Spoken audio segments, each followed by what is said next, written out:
Welcome back, my good replay.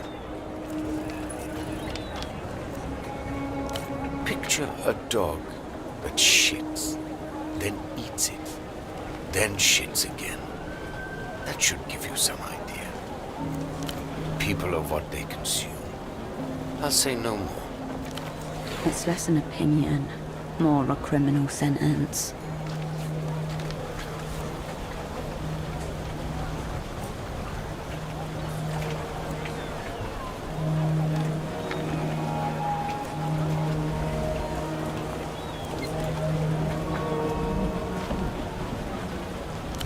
The world is what it is, my good replayer. We all have to adapt to its realities.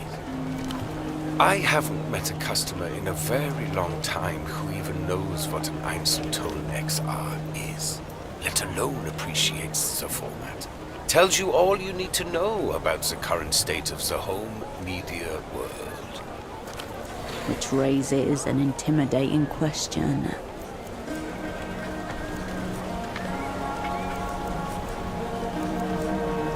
Strange how? Format or content? He takes the disc warily. An Einzelton XR. Where did you get this?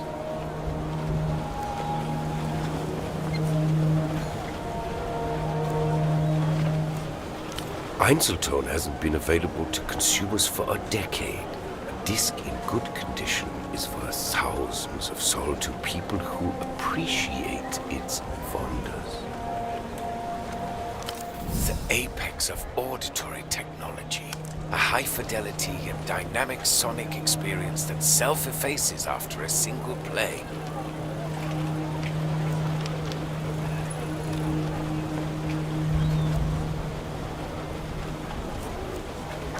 A magnet embedded in the disc erases its contents as it's being listened to. As in life, everything happens only once. Replayability is oblivion, the end. You can imagine the use cases yourself. Rental markets, promotional copies, that sort of thing. The technical origins are trite. Espionage potential, immense. The burn after reading function built into the medium itself. Its deeper purpose is simply to exist, to remain in a rarefied realm of pure potentiality and infinite beauty. You played it.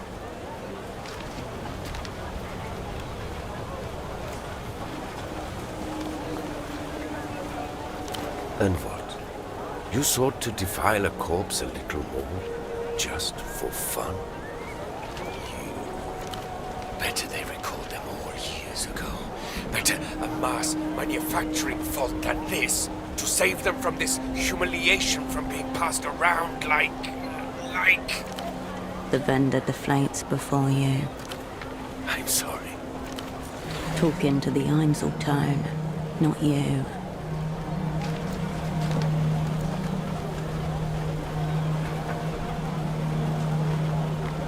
Ultraviolet is a pop singer. Degenerate Lucian Electro-Dross. There's a new fabricated star every day, it seems, but she's the top of today's pile. As for the title, probably the works of a brain-dead marketing committee.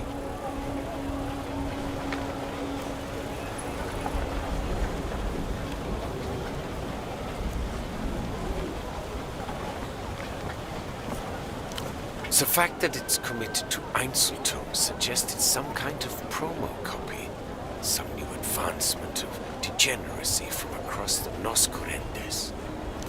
Of course it's real. You can't bootleg an Einzelton. Another of its enduring qualities. This ultraviolet has gone missing at the moment. Kidnapped by counter-fascist radicals, whatever that means. Lucian marketing plot, if you ask me.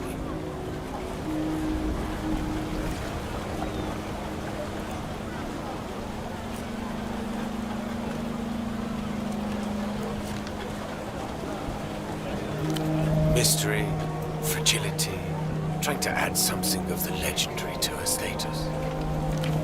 The vendor looks at the red disc and runs a thumb over its surface. None of this is the Einzeltone's fault, of course. They can't control what gets seared upon them.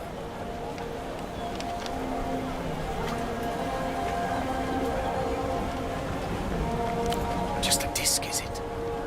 And we're just piles of blood and gristle? I suppose in the replayer's worldview, everything is meaningless. I assume fondling a human corpse would also make you feel pretty weird.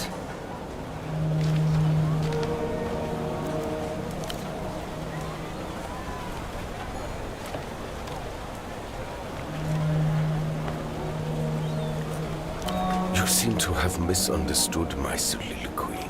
It's done. No mass. The beauty and the tragedy of the format. I hope you dispose of it with dignity. I think a private ceremony would be most appropriate.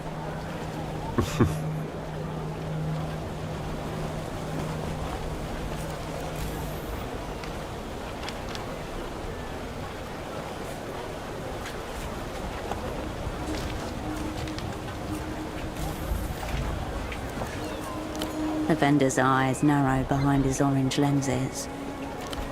This is a media story, not the missing persons division. Bother one of the GMs with questions like that.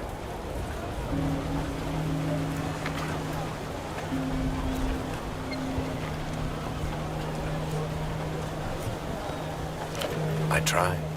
So most of humanity fades into an indistinguishable morass of banality. This colleague, what does it look like? The soul. Dialectical looking glasses. Air of advanced virginity.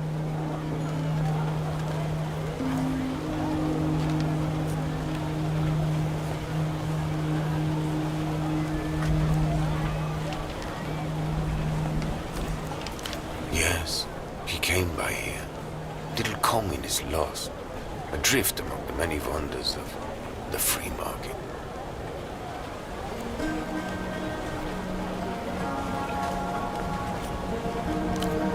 It might be a stretch. Let's just say the man was definitely mobile. Your dialectical friend mistook himself for some sort of big money businessman. He wanted the bazaar to import superblock hosiery. Socks to start with, but there was talk of cotton ties, even stockings if the venture took off.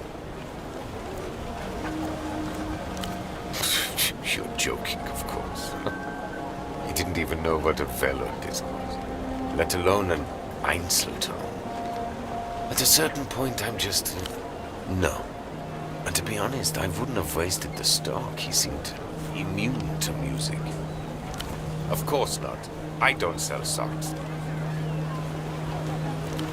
So is he all right, your man? Or what?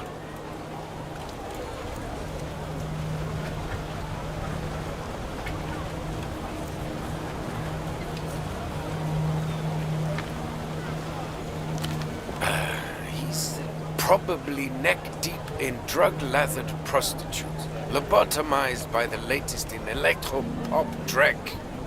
Wonders of the developed world. The vendor gauges you behind his colored lenses, tongue skimming teeth. All across the city of Petra, there is silence. People peer out fearfully from the slivers between curtains. I'll be blunt. Are you with a weeping eye? The techno-fascist secret police of Leloons, dark subconscious of the state, specializing in old-school, ugly methods. Your natural enemies, the ones who took you all apart 5 years ago. Hackles rise. Because they've been especially active here recently. Usually they just let things slide.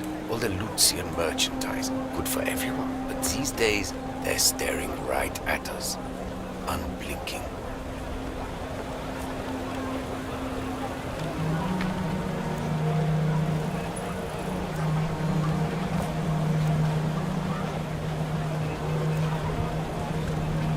If you ever expand to ears, let me know.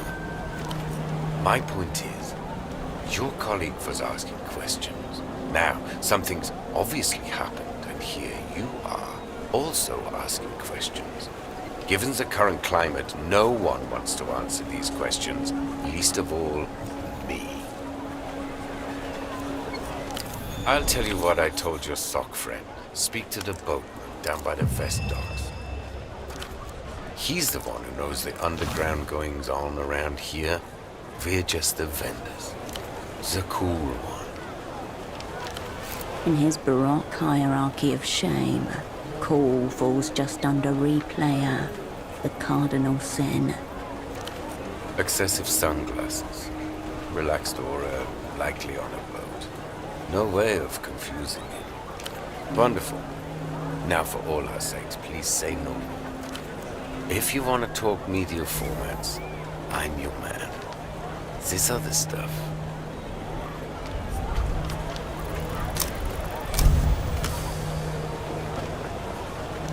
Nothing is ever truly gone. Everything leaves a residue. Everything with a charge can be summoned back. I'm afraid not. The format is near obsolete. Einzeltone is the past, yet it contains the future. The vendor recoils, as if you just spat at his feet. So, your question is, Petre, how do I reanimate a corpse? I would class it as necrophilia, actually. I'll be honest, the thought is so disturbing to me that I've never entertained it before. But theoretically... Breach warning. You are now hacking the firewall of techno-philosophy. You would have to repolarize, re-reminence, processing, probably a concentrated magnetic flip, neodymium grader.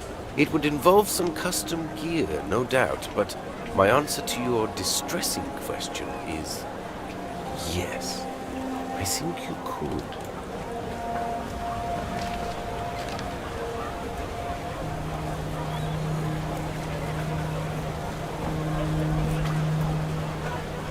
Why don't you film it and make a snuff disc out of it? One for the techno-voyeurs. Don't ask me about this again. I feel unclean.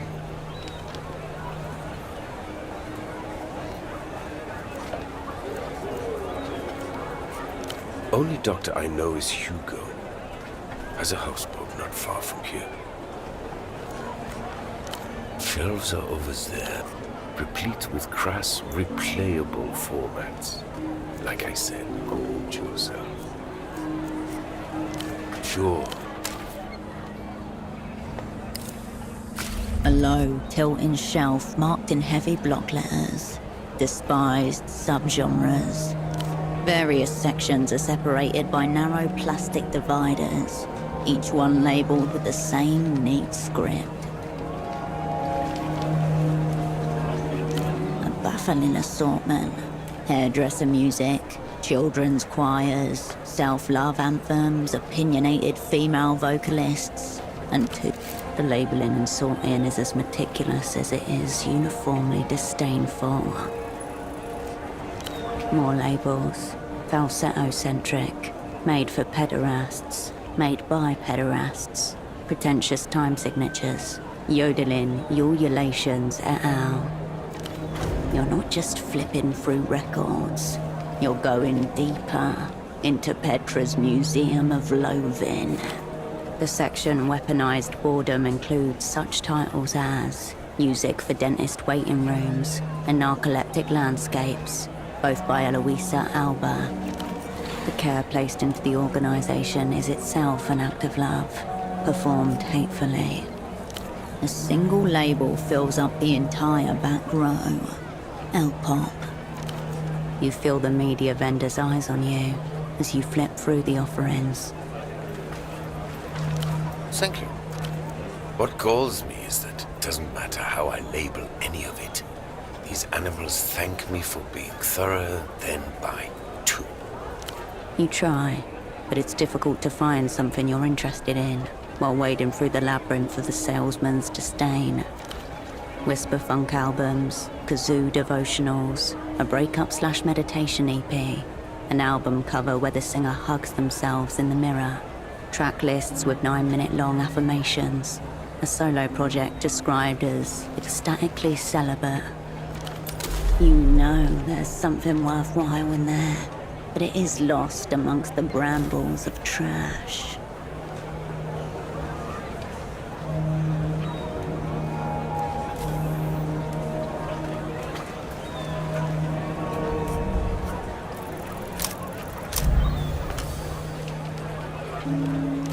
It's like there's lead rings weighing down your fingers.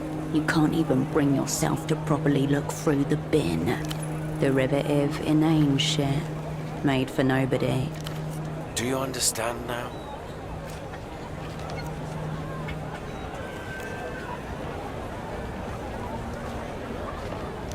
You should have worn gloves. That's on you. You turn your attention.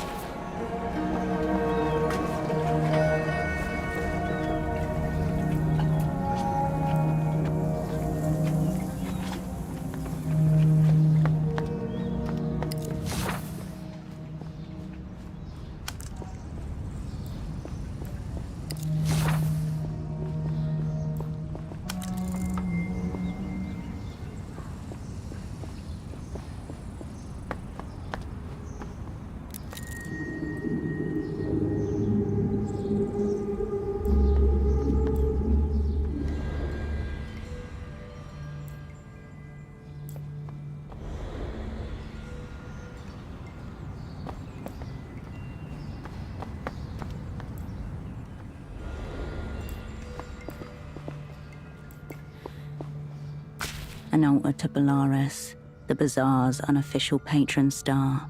It is cluttered and precarious with offerings.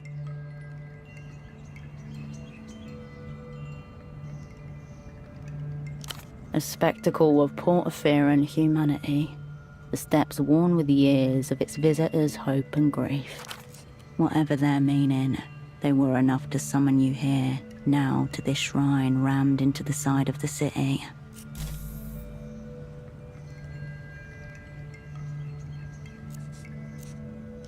Ink stains and knife scratches adorn the shrine.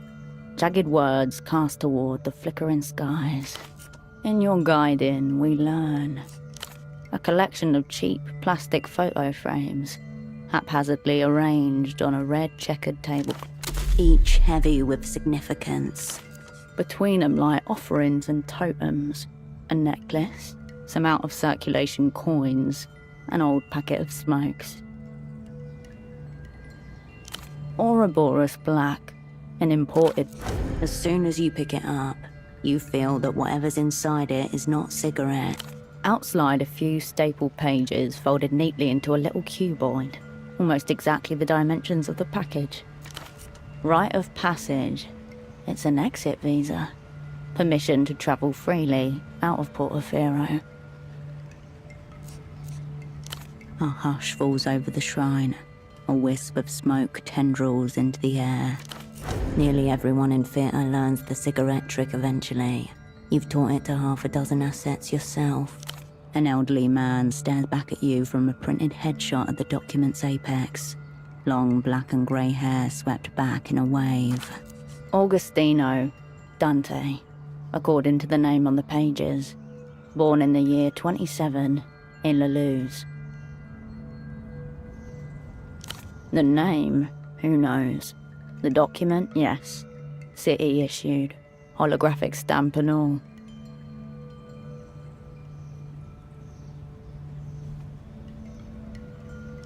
You refold the pages along their elaborate creases and slip them in your pocket.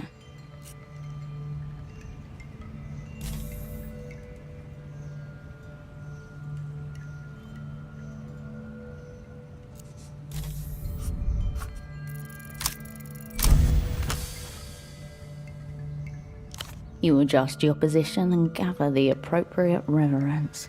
The audience of framed strangers watches you in silence. A prayer of interference. For the gambler palming a final chip. For the veteran lacing up boots cracked at the heels. For the fool stepping into the current. Your words hang in the air, brittle as glass.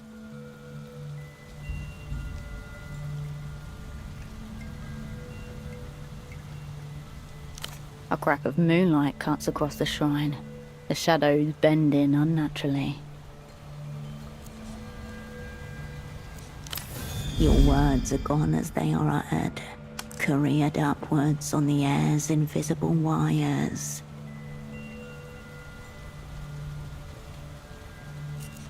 The light around you is dim.